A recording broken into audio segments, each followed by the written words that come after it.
Bienvenidos, señores, a esta entrega de reseñas. Tenemos Adelaida. Buenas, ¿cómo está usted? Yo estoy bien, aquí estamos en Evolución. ¿Y usted? Muy bien, con muchas noticias. Muchas noticias importantes. Que pican y se extienden. La bomba que estalló durante el fin de semana en Boston respecto a la investigación privada que ordenó David Ortiz sobre su atentado. Eso lo tenemos en el tapete para la entrevista central y otras cosas que ocurrieron en el plano internacional.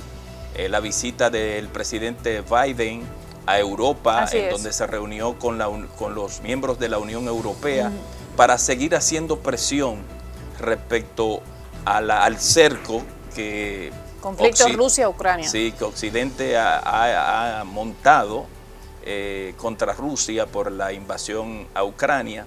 Y en el plano local tenemos otras noticias muy importantes también que vamos a compartir en el siguiente resumen de noticias de lo que ocurrió en la semana. Así es que adelante.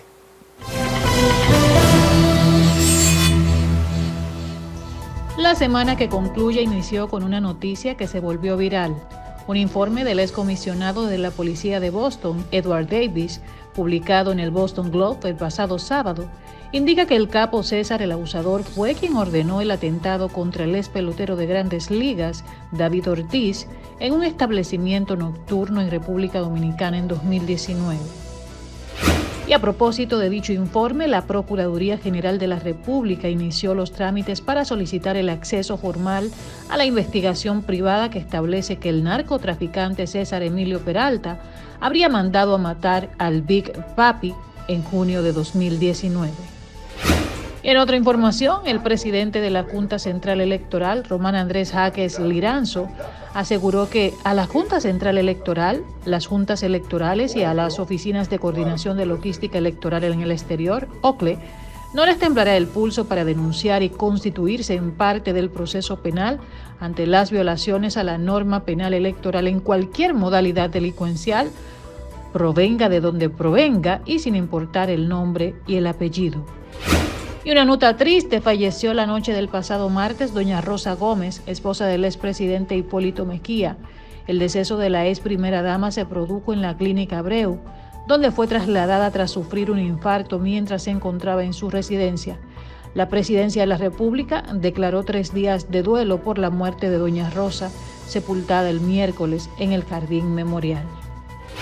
Y la Oficina Judicial de Servicios de Atención Permanente de Santo Domingo Este impuso 3 meses de prisión preventiva a Idálisis Maribel López, Yanilda Altagracia Rodríguez Herrera y Jonathan Martínez, implicados en transacciones fraudulentas con tarjetas del programa de ayuda social Supérate, mientras que se impuso garantía económica de 100,000 pesos a Bernaldo Santiago Hernández Concepción y de 80,000 pesos para Juana Felicia Guillén y Odalia Florentino, además de presentación periódica para los 3.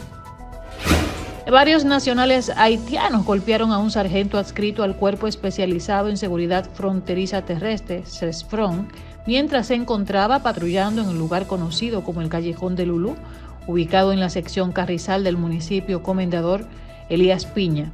Los haitianos se llevaron un fusil M16. De 285 reclusos que se encuentran bajo estudio en la cárcel de La Victoria por posibilidad de tuberculosis, 25 ya han dado positivo a la enfermedad. La información la reveló la doctora Melania Encarnación, coordinadora del Programa Nacional contra la Tuberculosis del Ministerio de Salud, en el encuentro con la prensa que ofrece cada miércoles la entidad sanitaria. Seguimos en el ámbito judicial. 3 meses de prisión preventiva como medida de coerción le fue impuesta a Luis Alfredo Rocas, quien el pasado lunes irrumpió a una policlínica en el municipio de Villa Tapia, provincia Hermanas Mirabal, e hirió con un arma blanca a la doctora Cecilia Tejeda, de 24 años. Nos vamos al plano internacional. La inflación favorecida por la guerra de Ucrania, el impacto del cambio climático, la violencia urbana y la crisis económica han agravado la situación alimentaria en Haití, donde el 45% de la población pasa hambre, informó el Programa Mundial de Alimentos, PMA. Según los datos de nuestro último informe, 4.5 millones de haitianos, 45% de la población total, están en situación de inseguridad alimentaria, de los cuales 1.5 millones necesitan ayuda urgente, indicó en una videoconferencia el representante del PMA en Haití, Pierre Honrat. Y los cubanos están sufriendo crecientes problemas de desabastecimiento de combustibles, con colas de varias horas en muchos servicentros, gasolineras y surtidores vacíos durante días. La capital cubana amaneció con colas que serpenteaban por 3 y 4 cuadras, centenares de metros desde los establecimientos de Servicupet, la red estatal de gasolineras y conductores que esperaban hasta 8 horas para poder rellenar el depósito. En otra información, en el plano internacional, la Organización Internacional del Trabajo, OIT, aprobó en su Consejo de Administración una resolución por la que suspenderá su cooperación técnica con Rusia, así como toda invitación a delegaciones de ese país a sus reuniones de expertos, conferencias y seminarios. Estados Unidos anunció que está dispuesto a acoger a un máximo de 100.000 refugiados ucranianos y de otras nacionalidades que hayan huido de Ucrania tras la invasión rusa y que entregará $1.000 millones más en ayuda humanitaria al país. Hasta aquí las principales noticias acontecidas durante la semana. Para reseñas, Adelaida Martínez. La bomba del fin de semana, audiencia de reseñas, fue el informe que dio a conocer el que le entregaron a nuestro Salón de la Fama, David Ortiz, el Big Papi, muy querido aquí, muy querido a nivel mundial. Por eso trascendió aquel fatídico atentado en donde casi lo perdemos. Así es. ¿Qué ha dicho ese informe de Ed Davis, quien era de la policía de Estados Unidos? Pues que acusa a César el abusador de ser el autor intelectual del atentado en el que casi pierde la vida, gracias a Dios no la perdió, el Big Papi David Ortiz, y han salido a relucir todos esos TBT, como le decimos ahora, cuando son cosas del pasado, que se refrescan. Rafael, esto está que pica y se extiende, porque entonces hay un informe en República Dominicana por parte de las autoridades que ya no están, y ahora hay un informe que, ¿verdad?, está diciendo que hay más involucrados. Pica, se extiende y pega contra la pared, porque realmente a mí me llenó de curiosidad el hecho de que algunos colegas quisieran restarle mérito a una investigación hecha por un ex jefe de policía, que solo hay que leer el background de esa persona para darse cuenta quién dirigió la investigación respecto al atentado contra David Ortiz en los Estados Unidos, que debió tener auxilio del FBI. Es un hombre condecorado por su trabajo como jefe de policía, que vino desde sargento hasta jefe de policía en Boston. Pero además, querida Adelaida y amables televidentes, esa persona fue el que dirigió la investigación respecto a los atentados en el Maratón, donde 2 hermanos resultaron implicados.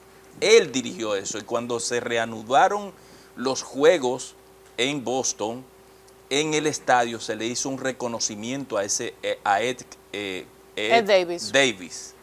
Usted sabe que es bueno que usted dice eso, porque desde aquí de Reseñas le recomendamos a los ciudadanos que antes de opinar de algo, vean el background de quien emite la información. Yo suelo hacer eso, lo hice con la comunicadora argentina, aquella que se puso a hablar disparate.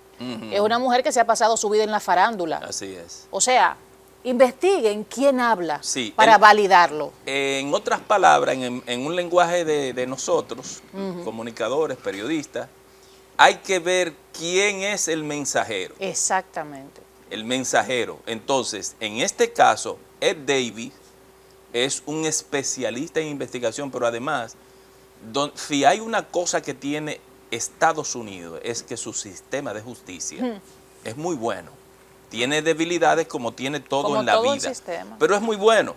Entonces, no entremos por el análisis en ese sentido, sino porque aquí como veremos con la especialista que vamos a traer aquí en la entrevista central, veremos los pros y los contras de una investigación ordenada por la Procuradora General de la República, que dispuso que Rodolfo Espiñeira, procurador adjunto, sea el que le dé seguimiento a ese tema.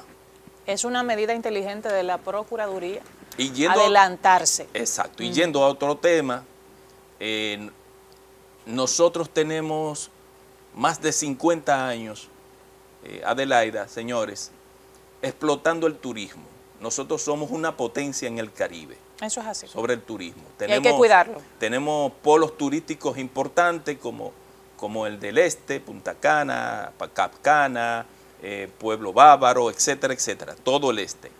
Tenemos Puerto Plata, tenemos que se abre nuevo el de Pedernales, Samaná y toda la belleza que representa Samaná, y está Montecristi un poco más relegado, pero Montecristi tiene una belleza espectacular. La gente conoce más el Morro, pero es más que el Morro, es un parque nacional, Montecristi. De manera que yo les voy a invitar a este trabajo que ha preparado María Alejandra Lazala de este equipo de reseñas sobre Montecristi. Así que vamos a verlo. Vamos a ver.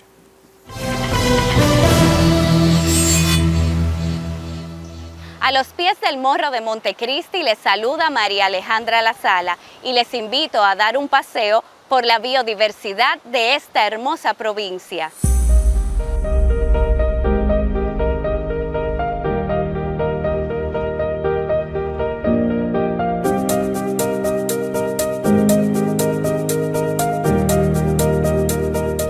Excelente atractivo turístico y cautivador destino se encuentra al extremo noroeste de la República Dominicana, Montecristi, provincia costera que se caracteriza por sus hermosos parques naturales, paisajes agrestes, playas color turquesa, laberintos de manglares y la belleza natural del Morro, que invitan a realizar excursiones de ecoturismo y conocer la biodiversidad de este paradisíaco lugar. Desde el muelle de Montecristi iniciamos nuestro recorrido por los manglares del Parque Nacional del Morro, en compañía de Rafael Socias, director provincial del Ministerio de Medio Ambiente, quien nos adentra en la biodiversidad de esta hermosa provincia. Montecristi tiene alrededor de 9 áreas protegidas, pero hay que destacar que 4 de estas áreas son áreas marinas. Entre ellas está el Parque Nacional El Morro, los manglares de Estero Balsa, los Cayos 7 Hermanos, que es un refugio de vida silvestre, y el Parque Nacional Manglares de Estero Balsa. El Parque Nacional El Morro tiene aproximadamente unos 500 kilómetros cuadrados que integran tanto lo que es el Morro, con su sendero hacia el Zapato, el sendero de las Cruces, el Morro grande, como nosotros le llamamos, el Morro per se, que tiene alrededor de 240 y tantos metros sobre el nivel del mar de altura. Entonces eso crea lo que es este parque nacional. Los manglares que se encuentran en Montecristi son los más extensos de la República Dominicana.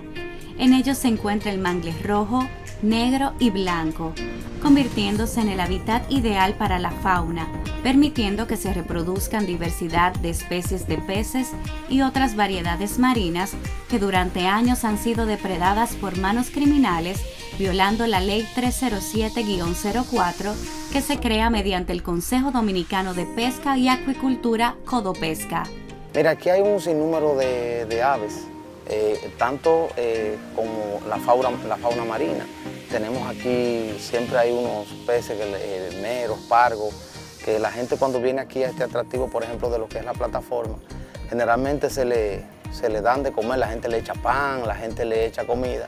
Y es un tema que nosotros, por ejemplo, en esa parte, que es uno de los atractivos, la gente siempre tenemos que vivir concientizando al pescador. Por eso te decía que trabajábamos de la mano con el pescador, porque tú sabes que también ellos lo ven eso como un sustento de vida. Entonces, que haya un equilibrio, entiendes que es un área protegida y además es un área turística, claro, que el turismo viene detrás de eso. El tema de la pesca indiscriminada, o sea, ahí intervienen dos factores, o sea, porque también tenemos el auxilio de lo que es Codopesca. O sea, que no, porque yo digo que tenemos que trabajo en conjunto. Si no trabajamos en conjunto y solamente está trabajando uno, o sea, tenemos problemas. O sea, trabajamos la campaña de la educación y hemos dado talleres de pesca responsable a los pescadores, de que ellos entiendan que capturar especies pequeñas, mañana ellos mismos son los que van a estar primeramente perjudicados, claro, porque ellos, ese es su fuente, su sustento. Nosotros estamos en auxilio constante con los pescadores. Los pescadores nos llaman a nosotros, nos mandan una nota de voz. Rafa, vi unos haitianos, entraron aquí, están allá, o sea que hay un trabajo. Las áreas protegidas están siendo conservadas a través de un personal capacitado que optimiza y vela por su protección, haciendo cumplir con las normas de conservar, proteger y restaurar el uso sostenible de los recursos naturales, el medio ambiente y los bienes que conforman el patrimonio natural del país. Nosotros con los planes de monitoreo, desde que iniciamos como director provincial de medio ambiente, diseñamos lo que fue monitoreos y patrullaje. En esos monitoreos participan Codopesca, la Armada, Medio Ambiente y el Servicio Nacional de Protección Ambiental. Y siempre nos llevamos un miembro de la sociedad civil o de los grupos organizados, entiéndase, por ejemplo, la Asociación de Pescadores. El Parque Nacional del Morro es una maravilla natural que se levanta como vigía y guardián de la antigua ciudad, que lleva por nombre San Fernando de Montecristi, en honor al rey Fernando el Católico. Desde la cima de este monumento natural costero se puede disfrutar de vistas panorámicas hermosas, tanto de la ciudad como de los Cayos Siete Hermanos y del impresionante y cálido amanecer desde la playa El Morro, que se destaca por su refinada arena color marrón y fuerte oleaje. La gente observa el Morro no como un monumento natural, ni como un lugar de destino ecoturístico, sino como un lugar donde se deben permitir la construcción de grandes villas, de grandes infraestructuras. Entonces ahí hay un tema que lamentablemente nuestra labor es mantener la preservación y la integridad de esa zona. Su amplia vegetación es de bosque seco subtropical, abundante y variada fauna. Es sin lugar a dudas un lugar encantado y descrito por muchos naturalistas como un destino de ensueños. Los estanques de sal marina de Montecristi han sido el pilar de la economía de esta localidad durante cientos de años. Su proceso de fabricación ha permanecido sin cambios desde la llegada de los primeros colonos, convirtiéndolo en el pueblo de mayor producción del país y abastecimiento del mercado nacional. Cuenta con más de 300 salinas, donde el agua de mar se concentra en estanques artificiales poco profundos antes de que se evapore y deje debajo grandes cristales de sal, que luego son transformados en turrones para mesa. Esta impresionante y hermosa ciudad fronteriza, colmada de historias y de personajes vestidos con coraje y valentía, invitan a realizar un viaje a través del tiempo que convierte a Montecristi en un destino simplemente espectacular.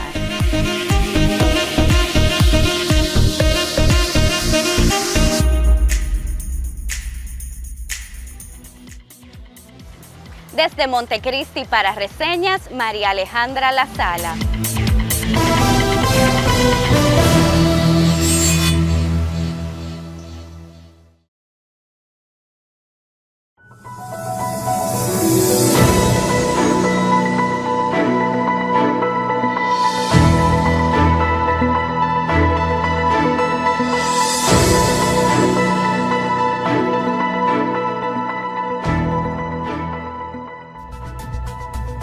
Nos acompaña hoy en Reseñas Evelyn Torres, abogada y ex jueza penal con maestría en Derecho Constitucional y Procedimientos Constitucionales, así como también con otro máster en Derecho Administrativo y Gestión Municipal.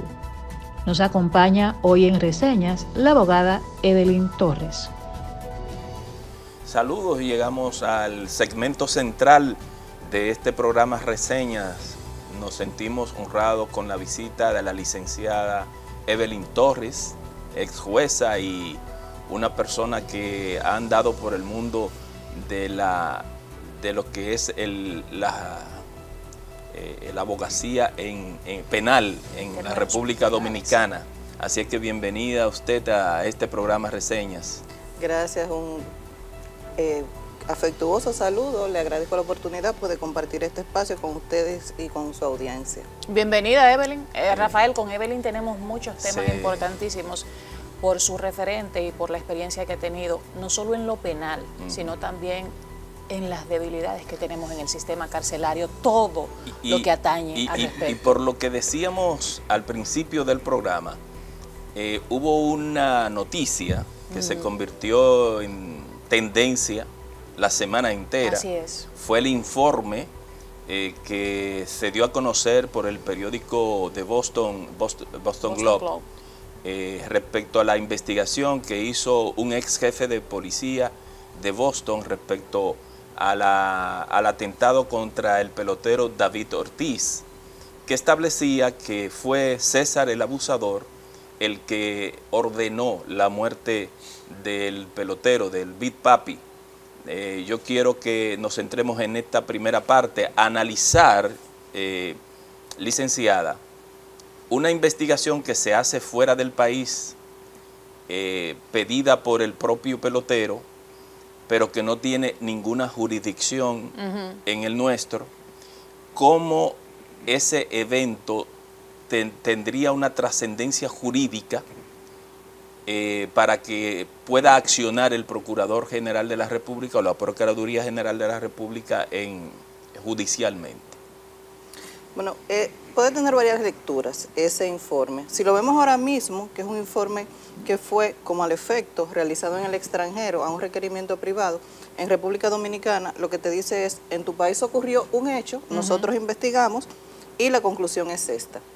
El motivo, los autores, los implicados. ¿Qué sucede? El interés de República Dominicana en ese informe, ¿cuál sería? Sería el hecho de que eso puede significar el inicio, el impulso de una acción pública, que es como se denomina en el proceso penal, en contra de las personas que estuvieron envueltas. Pero la lectura que se le ha dado en la prensa nacional es que no va a ser utilizado o puede no ser utilizado para la investigación de los autores materiales que ya han sido sometidos a un proceso judicial que está bastante avanzado. Si mal no recuerdo, existe una condena ya en contra de esas personas o están en etapa de juicio. Hay unos 12 personas involucradas. Pero aquí lo que queda por descubrir es quiénes fueron los autores intelectuales, que si fue el señor que dicen que fue, pues entonces ese señor está fuera del territorio nacional, también sometido a otro proceso. La incidencia sería un inicio de investigación para ver si aquí en República Dominicana, obtenerlo a través de una cooperación internacional que lo regula nuestra ley, pero en este caso la cooperación internacional se requiere al Distrito Judicial de Boston, envían el informe y a partir de ahí la Procuraduría, con arreglo a la regulación procesal nacional, pues entonces se puede iniciar una nueva investigación para ver si hay más personas envueltas y las consecuencias que se pueden deducir a partir de ese informe, que no es que tiene valor probatorio ahora mismo en la jurisdicción penal, sino que la Procuraduría como tal puede decir, bueno, yo tengo la obligación de investigar cualquier hecho delictuoso que ocurra aquí. De hecho, han pedido el informe. Porque vamos a poner el tema en contexto. Cuando ocurrió el hecho en el año 2019, todo el rumor público decía lo que determinó esa investigación. Incluso, señores, porque no somos locos, todo el rumor público decía que fue César el abusador el que mandó matar a David Ortiz. Incluso se vio en un canal de televisión cuando César fue. Y la gente especuló. Fue a la clínica donde estaba ya el Big Papi siendo intervenido. Sí. Incluso especulaciones de gente que decía que fue a tal cosa, que no quiero decir para no incorrer. Sí, pero ya la gente sabe. Es delicado, usted lo sabe. Pero, que es muy extraño, licenciada, que ese rumor público entonces aparezca como un informe de un señor que desde sargento hasta jefe de policía de Boston tuvo una trayectoria reconocida, condecorada y con un expertise de ser un individuo que no se va a prestar a chanchullo. Ed Davis. Más que es decir, reconociendo los méritos del investigador, ¿verdad? pero en ese momento hay que ver también la estructura judicial nacional o la estructura investigativa, porque es que la norma obliga que por el simple rumor público tú puedas iniciar la investigación. Es una acción pública, es decir, el Ministerio Público se entera, ocurrió algo, no tiene que esperar que nadie lo denuncie, sobre todo en estos términos donde no solamente se afecta una figura nacional e internacional que representa al país en un ámbito tan delicado e importante como los deportes, sino que más allá de la afectación de David Ortiz como víctima directa, fue un desafío a la seguridad nacional. Así es. No fue un desafío solamente a él como persona, un atentado a su vida, no es tan simple. Es que ahí se demostró que tú como dominicano no puedes tener la confianza de sentarte a compartir en determinados lugares, porque no vas a tener la debida protección ciudadana. Y más una figura como David Ortiz, que tiene una personalidad tan bonachona, tiene tanta bonomía, o sea, David llega a un sitio e irradia demasiado empatía. Confiado. Yo creo que él no entiende la trascendencia de su figura, pero un punto, licenciada. Pero déjame aclarar, tal vez no es confianza. A ver. Tal vez lo que sentimos todo lo que hemos actuado de forma justa. Yo no tengo por qué temer a andar sola en la ciudad, porque yo nunca le he hecho un daño a nadie. Tal vez él se enmarca dentro de esa conducta y dice, yo nunca le he hecho un daño a nadie, no he afectado los intereses de nadie, yo me puedo sentar como cualquier ciudadano en cualquier lugar. Así es. El antes y el después de la investigación, el primer informe, quienes los dan son unas autoridades que ya no están. Las autoridades de ahora son distintas, incluso había hasta una percepción muy negativa sobre las autoridades que rindieron el informe aquel, acusaron o que se orquestó desde la cárcel del 15 de Asua, que fue fulanito de tal. ¿Cuál es el reto que tienen las autoridades actuales con este caso ahora, con este informe que ya se está comentando hasta a nivel mundial, porque de hecho el Big Papi es una figura mundial? El primer reto que tienen es que esa investigación sea objetiva y que no se convierta en una especie de reclamo mediático, que es lamentable porque son sensacionalistas los procesos penales y son de mucho interés para la ciudadanía. Pero con independencia de lo que del comportamiento o la conducta que pudieron haber observado o asumido las autoridades anteriores, que todavía está en cuestionamiento porque no se ha demostrado, un tribunal no ha dicho sí, esto es cierto, el tribunal tendrá la última palabra, pero realmente que es una investigación objetiva apegada al marco jurídico y que no se convierta en una simple razón para agravar la situación procesal de ningún imputado. ¿Por qué? Porque en la medida que se permite, y esa siempre ha sido mi gran preocupación, que se permite con una persona porque tiene trascendencia o porque ha vulnerado la seguridad nacional por cualquier razón que tenga, se convierte en una posibilidad, en un riesgo para todos. Claro. Sí, no es que yo esté de acuerdo con que un imputado sea mejor o peor que el otro, no. Es que esa garantía, en la medida que se irrespeta para uno, se irrespeta para todos.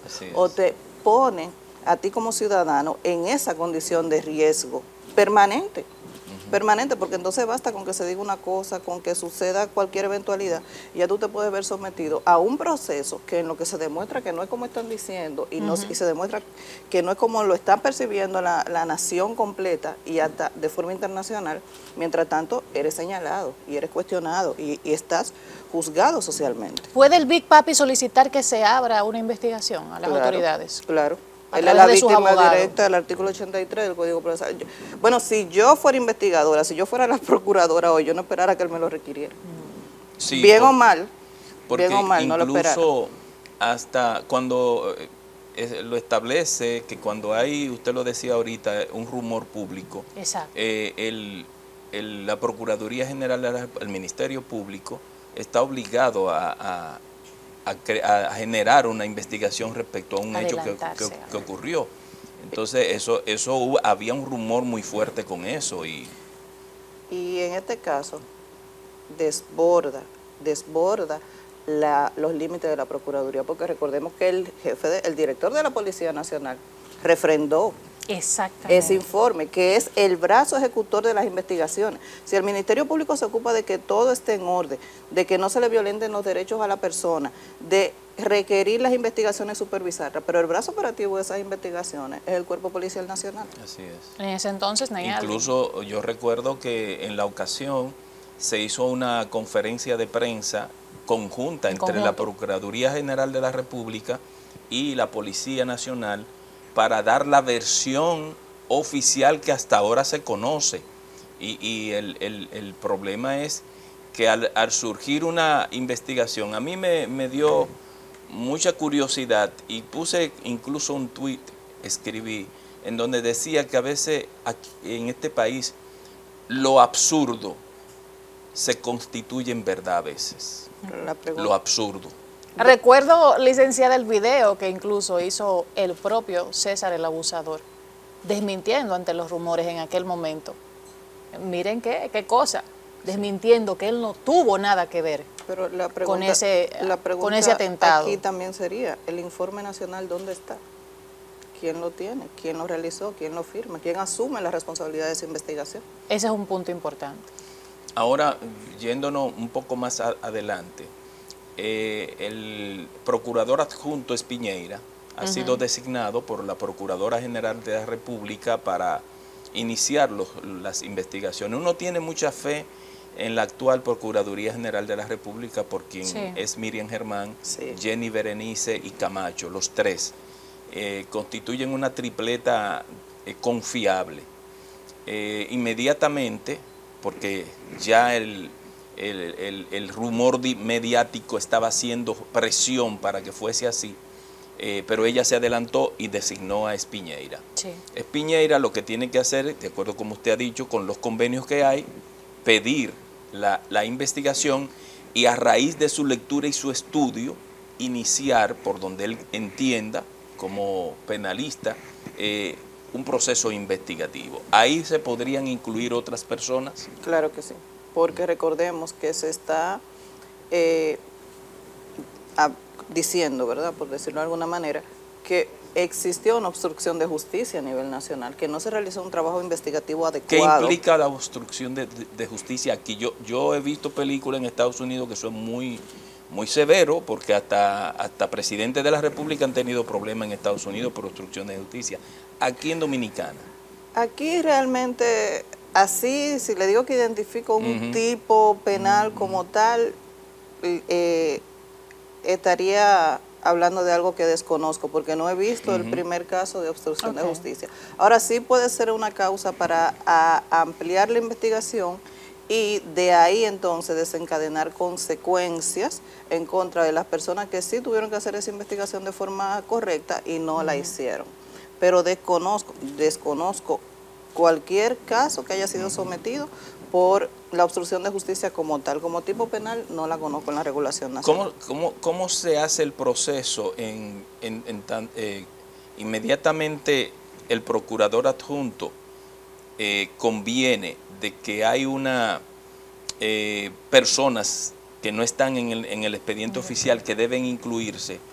¿Cómo va ese proceso? ¿Se instrumenta ese proceso? Pero yo quiero que usted me responda después de la pausa.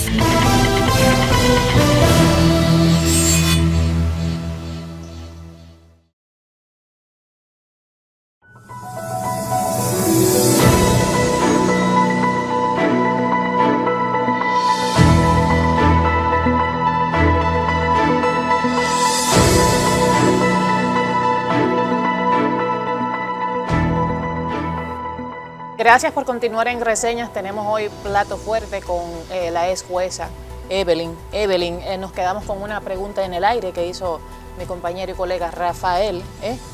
Si hay nuevas personalidades, ¿cómo se instrumentaría a partir del caso ahora del informe nuevo que dice que César el Abusador tuvo que ver con el atentado de David Ortiz? Bueno, ¿cómo se instrumentaría esto? En términos generales, la responsabilidad penal es personal.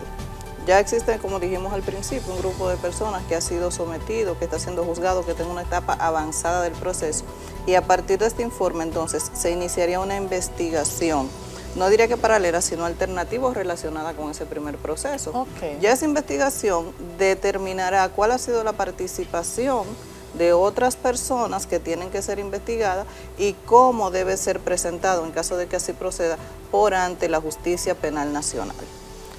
Es decir, bueno, aquí yo tengo un autor intelectual que expresamente no existe en la figura, en el Código Penal Dominicano, pero sí se trata como cómplice y se le da un trato distinto a los autores materiales, pero todo eso va a depender de lo que arroje esta investigación que inicia ahora. Si es un proceso del 2018, todavía hay posibilidad de iniciar una acción porque porque a pesar de que supongamos que hay personas nuevas que estuvieron vinculadas a ese proceso, todavía es tiempo, sí, se permite, está habilitado el tiempo para hacer una nueva investigación, porque no ha prescrito esa posibilidad de acción, dependiendo de qué, del resultado de la acción delictuosa, que fue un intento de asesinato. Sí, es una pena grave, donde la prescripción es tan larga casi como la pena a imponer. Ahora bien, eso implica ya mucho tiempo, porque uno que ha estado en posiciones públicas sabe la burocracia que hay para uno, una institución, una instancia, en este caso la Procuraduría General de la República, solicitar por los canales diplomáticos una investigación. Eso se tarda un tiempo, porque hemos visto gente que ha sido pedida en extradición, por ejemplo, el último caso, el de la ONSA, que estaba en Estados Unidos, eso se prolongó tiempo. Argenis. Sí, es decir, siempre es menos célere cuando la extradición se solicita desde República Dominicana.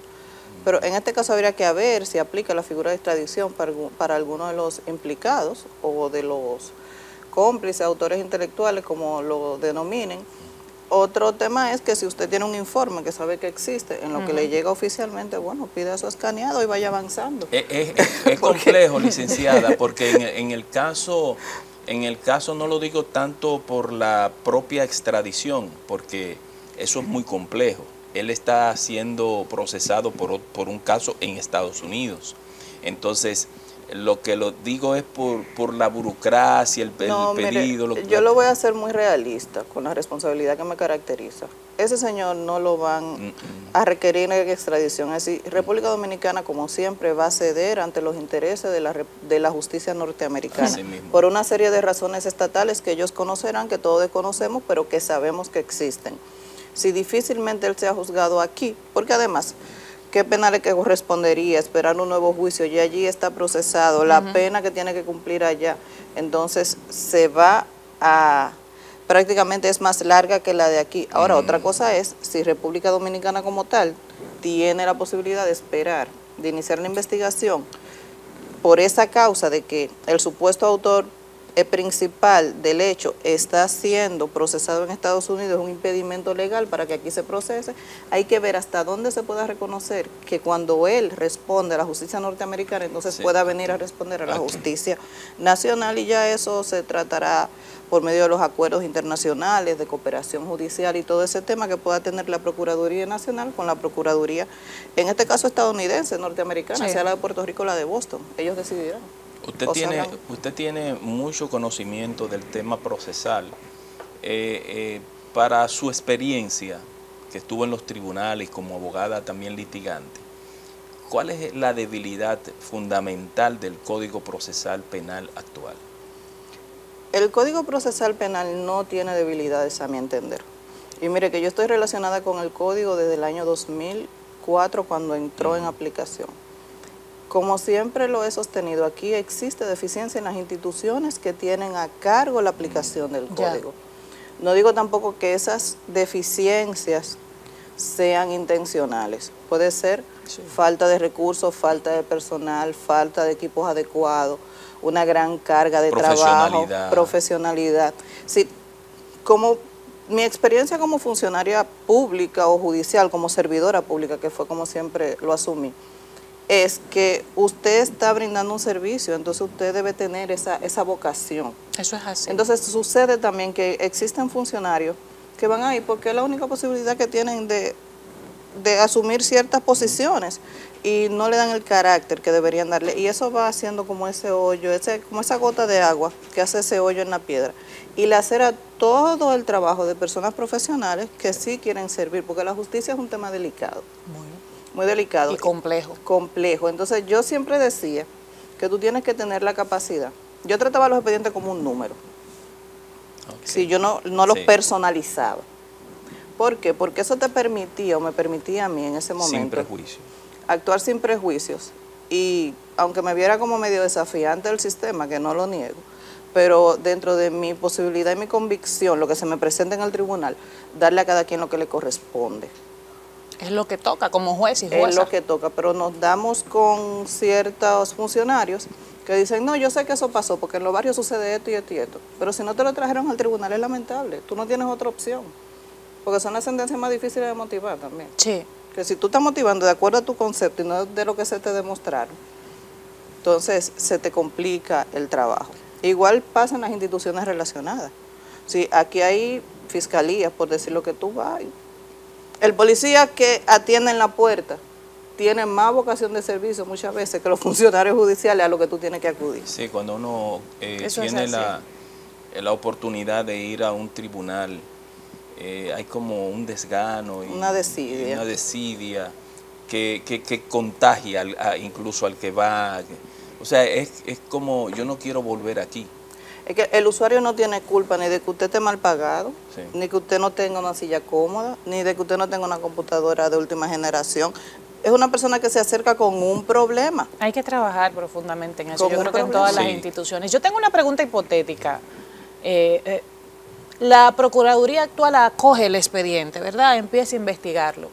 Si se determina alguna responsabilidad, si se valida ese informe del señor que era de la Policía de Estados Unidos, ¿cuál sería la responsabilidad tanto de la policía como de la Procuraduría en ese momento que rindió el informe? Eso está en la mano del Ministerio Público. ¿Del Ministerio Público actual? Sí, primero porque ese informe no es una prueba, como yo dije en principio, sino es un informe que te dice, bueno, aquí sucedió esto, y de eso que sucedió se presume que tales personas agotaron tal rol. Entonces ya es el Ministerio Público que va a determinar cómo va a calificar esa conducta y cómo la va a perseguir, de qué forma va a ir donde el juez le va a decir, mira juez, esta persona y esta cometieron estos hechos y yo lo he calificado de tal, verifica. Y a partir de ahí... Recordemos que el procurador de ese momento está preso. Bueno, se le agravaría su situación. Y yo creo que por ahí va el tema.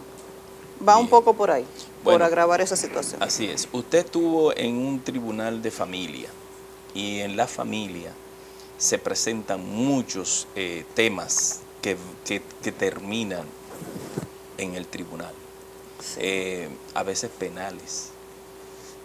Yo conversaba en algún momento sobre una experiencia de un amigo. Voy a plantear este tema porque es un tema de familia, del tema de violencia de género en una pareja. Conversaba con Jenny Berenice cuando ella estaba en la fiscalía respecto a una situación de un amigo.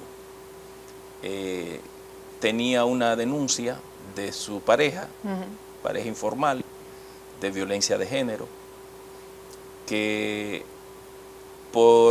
yo no meto la mano en ese tema por ningún amigo, ni siquiera ni por hijo, porque nadie puede abusar de una mujer. Esa es mi convicción. Sin embargo, yo conozco a esa persona.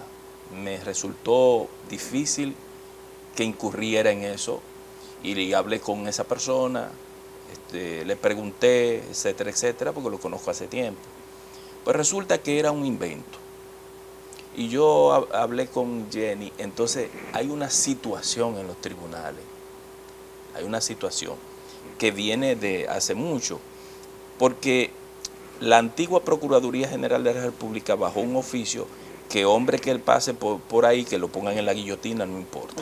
Aunque se retire. Y ahora. También. Entonces, yo le decía a Jenny, quiero hacer esta anécdota para que sirva como de discusión ahora. Yo le decía a Jenny, es verdad, muchos hombres abusadores. Creo que hay bastantes hombres abusadores, en todos los sentidos, física y psicológicamente y emocionalmente. Entonces, es 100%. Tú no puedes aplicar una tabla rasa, porque entonces no es justicia. Yo le decía a Jenny, me dice, mire lo que pasa, Rafael, aquí en el tribunal que yo le puse, que era la cámara de gas, allá abajo en la fiscalía, cámara de gas. ¿Por qué una cámara de gas? Porque tú no puedes juzgar a todo el mundo igual. No, claro, tú tienes que escuchar los argumentos, aunque tú no puedes ir prejuiciado. Escúcheme. Entonces, llegan a un acuerdo en un caso de una pareja por violencia de género. ¿Qué ocurre? Espérate, muchacho, que tú estás muy interesante. ¿Qué ocurre? Que, por desgracia, el hombre sale de la cárcel y va y mata a la mujer. Estaba la jueza, yo no sé si es de la primera o la tercera, no sé, allá. ¿Qué ocurrió? Los jueces hicieron así. Y de allá le baja una orden a los fiscales que también se está administrando justicia. No, definitivamente no, pero no en ese tipo penal, en ningún tipo penal. Hay mucho prejuicio. Sí. Hay mucho prejuicio. Además se entiende que la forma de convencer a la ciudadanía de no delinquir es aplicar penas severas como una forma persuasiva. Yo no estoy de acuerdo. Sí. Ese es un tipo penal muy delicado.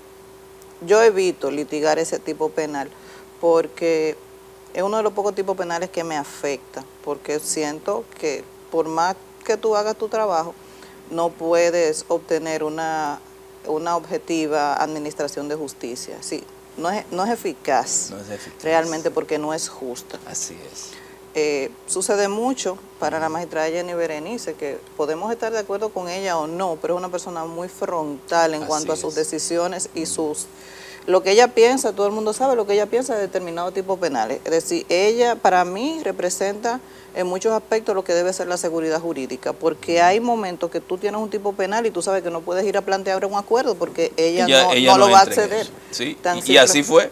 No, tan simple como eso, Sí. pero yo entiendo que ese es un tipo penal muy delicado, que está muy corrompido, pero muy corrompido no en términos económicos, sino en términos de convicción, de prejuicio. Sí, basta con que yo vaya, porque como la testigo por excelencia soy yo, igual que en la violación. Y si yo digo que fulano o cualquier persona me golpeó, aunque yo me autogolpeé, el médico legista ve que yo tengo un moratón y yo soy lo suficientemente convincente, Lo dan por hecho, ya por lo dan válido. por hecho, y esa persona tú le Y no puedes, debe ser así. señores, el que cae preso, eso es una afectación para siempre. Y más en el sistema en carcelario que cualquier tenemos, sentido. licenciada, Bueno, que sabemos. entramos a un tema, pero aquí esta gente está con una presión. Los que mandan aquí. Ellos son los que saben del tiempo. Licenciada, sí. Un tema que de verdad nos comprometemos a invitarla para hablar del tema de familia. Claro. Porque hay muchos problemas. Y el tema de familia es muy interesante. Es mucho más allá de la violencia de género. Hay muchos aspectos interesantes. Mucho, inclusive en temas de sucesiones. Usted volverá aquí para hablar de eso. Así que ya la tenemos ahí en contacto. Muchas gracias. Encantada. Gracias por estar aquí con nosotros. Gracias. El tiempo letal y asesino, señores, nos indica que el tiempo, valga la redundancia, terminó cuando entrábamos a un tema interesantísimo, del cual la licenciada tiene bastante experiencia en lo procesal penal, que es el de la familia, todos esos casos que le llegaron. Pero le prometemos que la volveremos a invitar para enfrascarnos y abordar todas las aristas que abarcan ese tema tan complejo que nos afecta aquí en República Dominicana. Gracias por estar aquí. Nos reencontramos en otra entrega de Reseñas. Feliz resto del fin de semana. Bye.